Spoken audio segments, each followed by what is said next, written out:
Good day, everyone. Welcome to the contemporary world. Today, we are going to discuss the last unit before we have our midterm examinations. It's about the Asian regionalism. But today, we will have an introduction to Asian regionalism. The next part will be on my next lecture video. So, una, last time ay nag-define na tayo ng globalization, international trade, market integration, global governance, the interstate system. And right now, tiningnan natin ang world of regions, na ang regions ay iba't iba ang dahil sa pagbabago ng mundo ay merong global divides. May global north, may global south.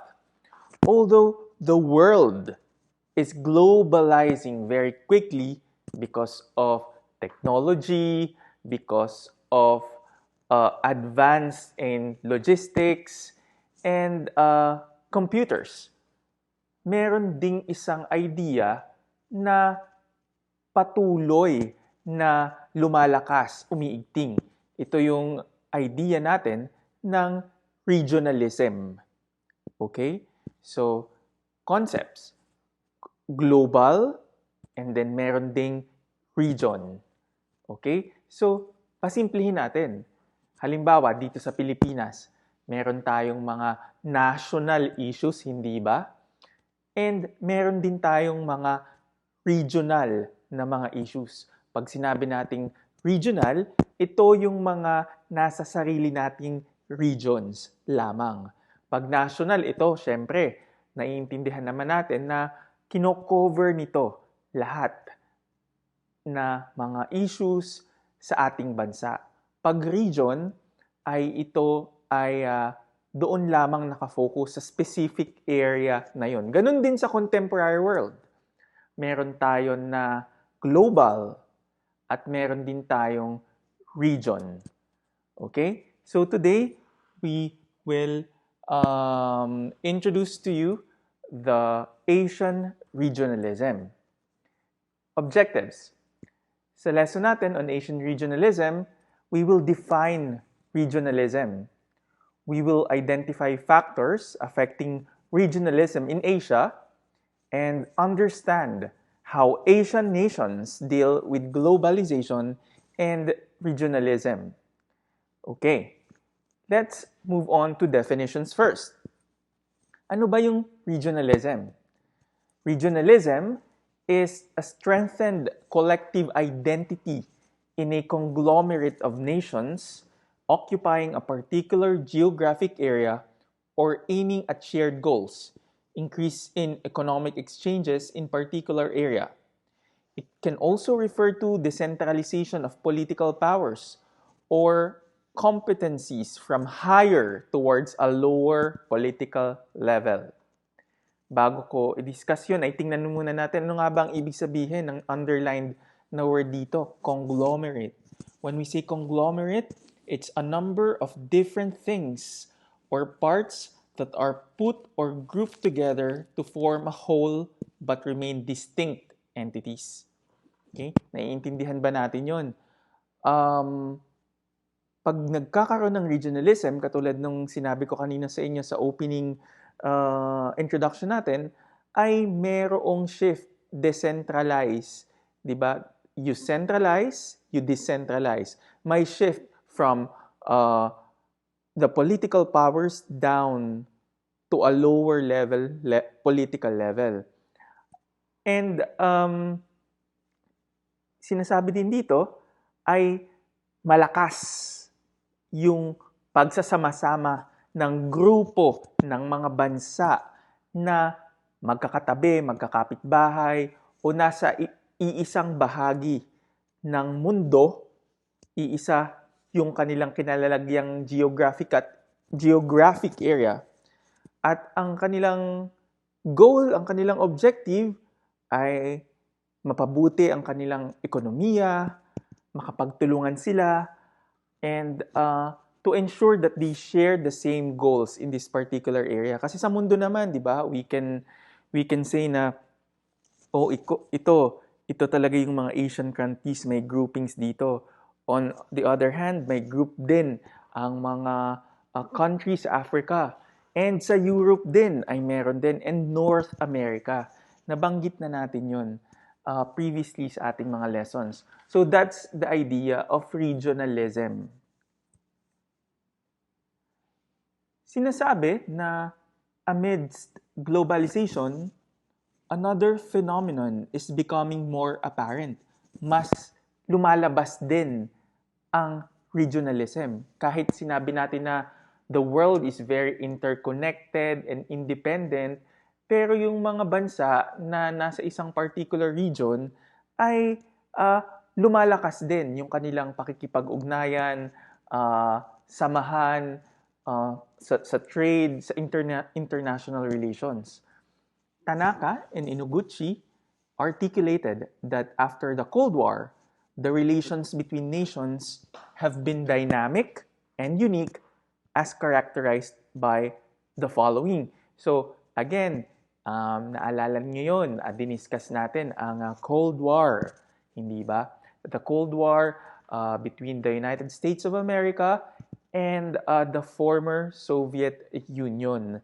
Ang sinasabi dito ay after ng Cold War, ano ba yung naging kalagayan or kalakaran sa international relations, sa relationships ng mga bansa sa isa't isa. Characterizing post-Cold War international relations.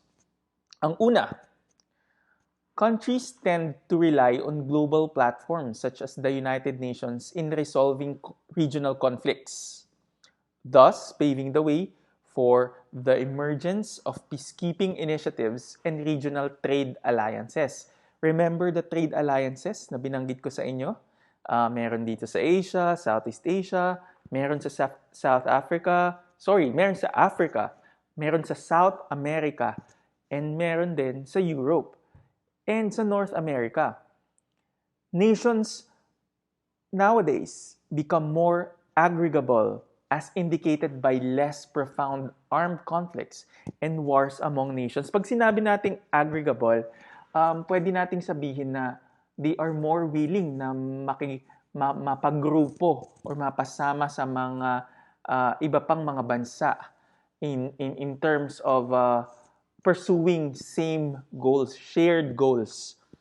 Sinasabi din na ang mga conflicts between nations are still present kahit 'di ba mas naging sabihin na natin mas naging palakaibigan ang mga bansa sa iba pang mga bansa.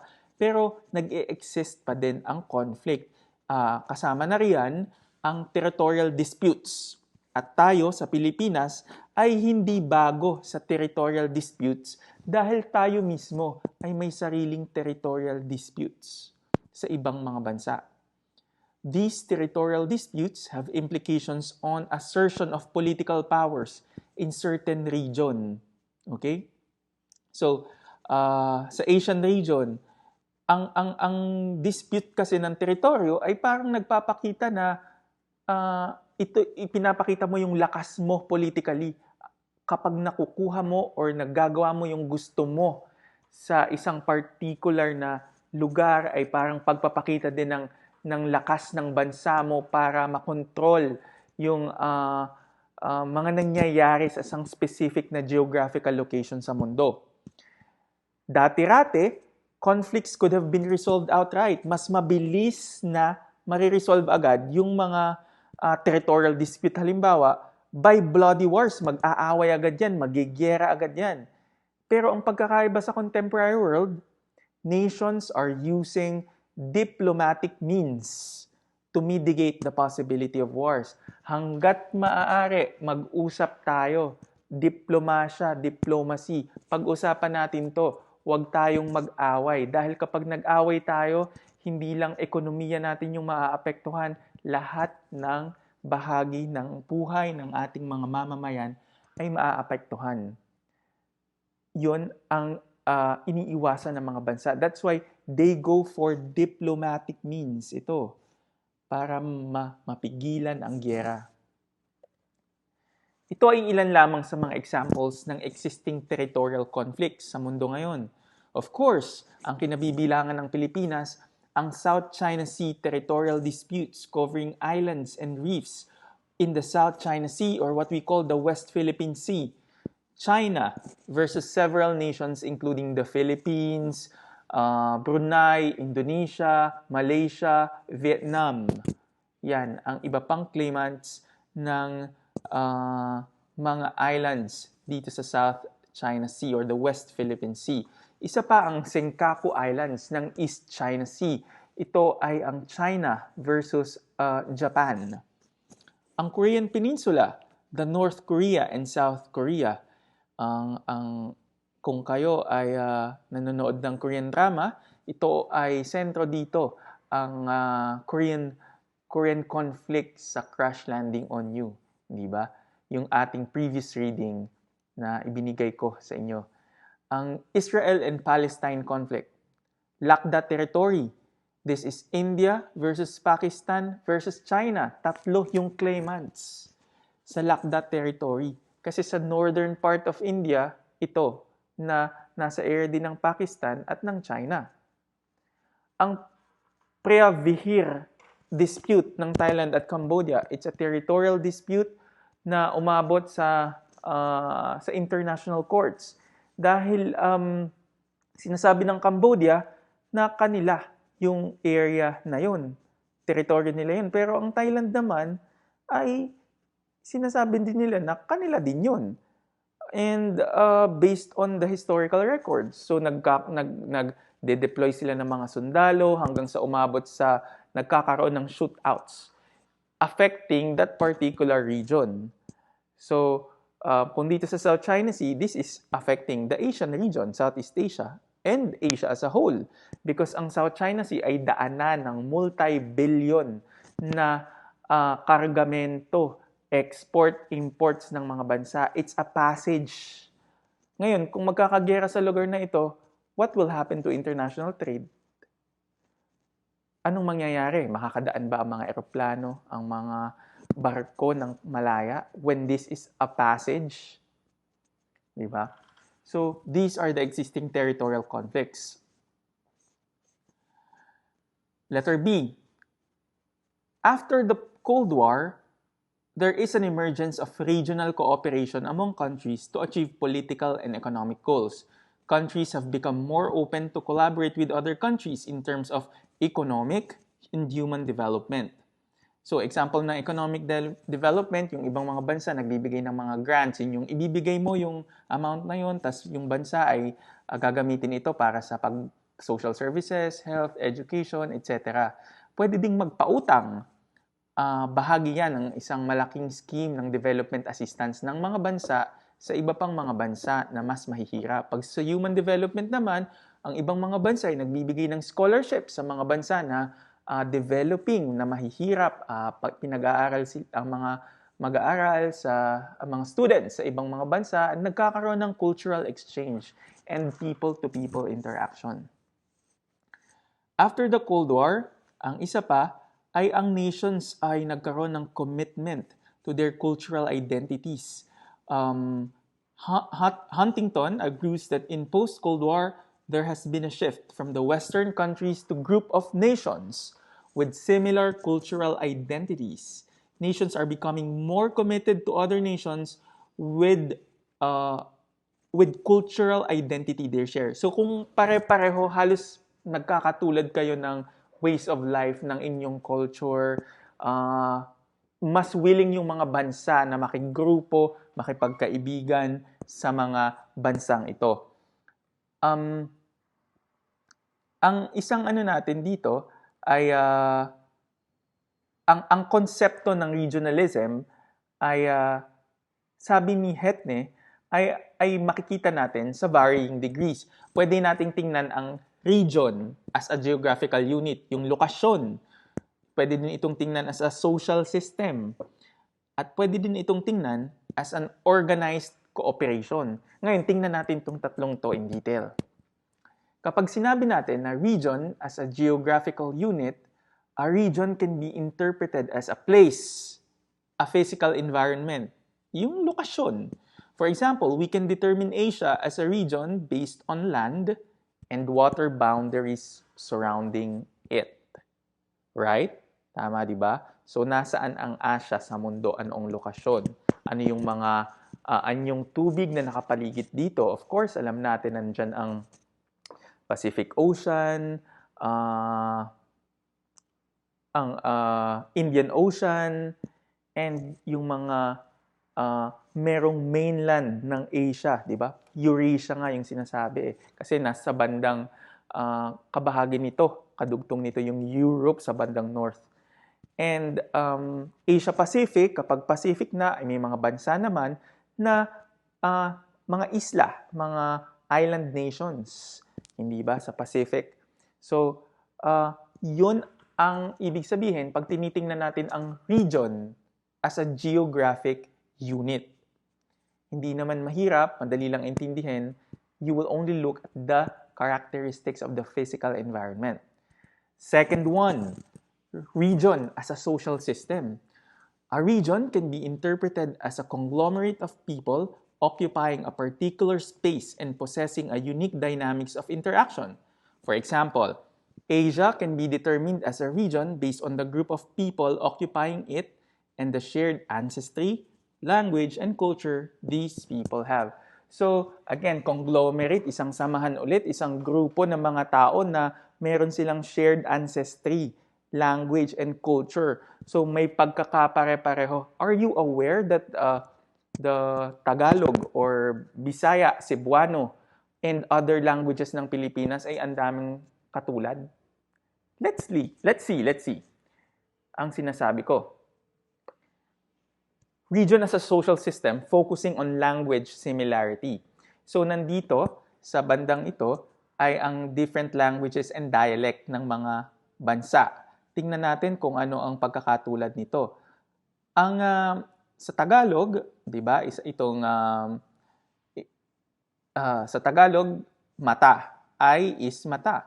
Pero kung titingnan mo sa bahasa Indonesia, Malay, Malagasy, Samoan at Paiwan ay halos kung hindi katulad na katulad ay katunog. Mata, mata, mata. Sa Malagasy, maso.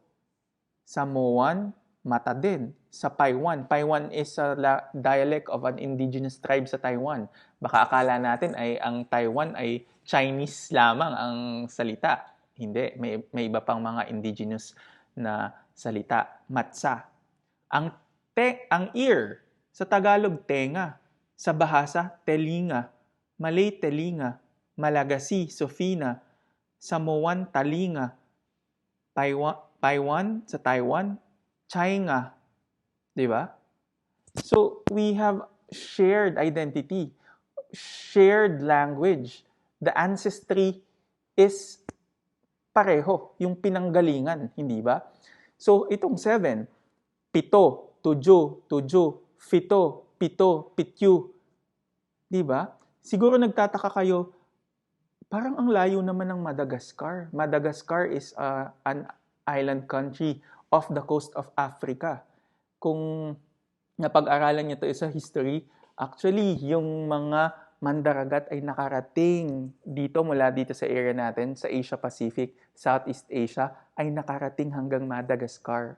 Dala-dala yung language, kaya gano'n na lang din yung pagkakatulad. Ang Tagalog, Filipino at iba pa nating mga dialects ay bahagi ng isang mas malawak na lengguwahe na tinatawag na the Austronesian languages. Kaya merong pagkakapare-pareho. So, again, yun yung pagtingin natin sa region as a social system.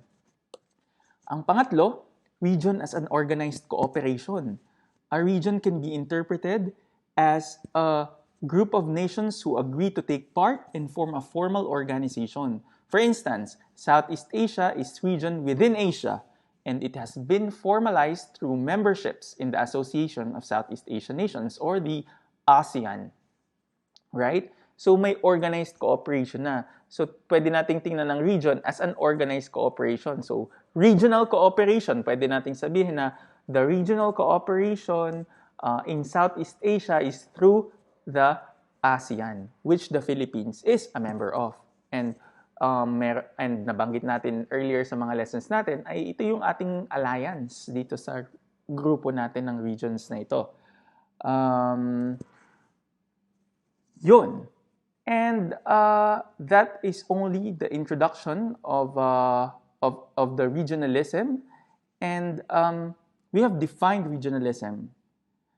And later on, we will look into more of the factors affecting regionalism in Asia and understand how Asian nations deal with globalization and regionalism.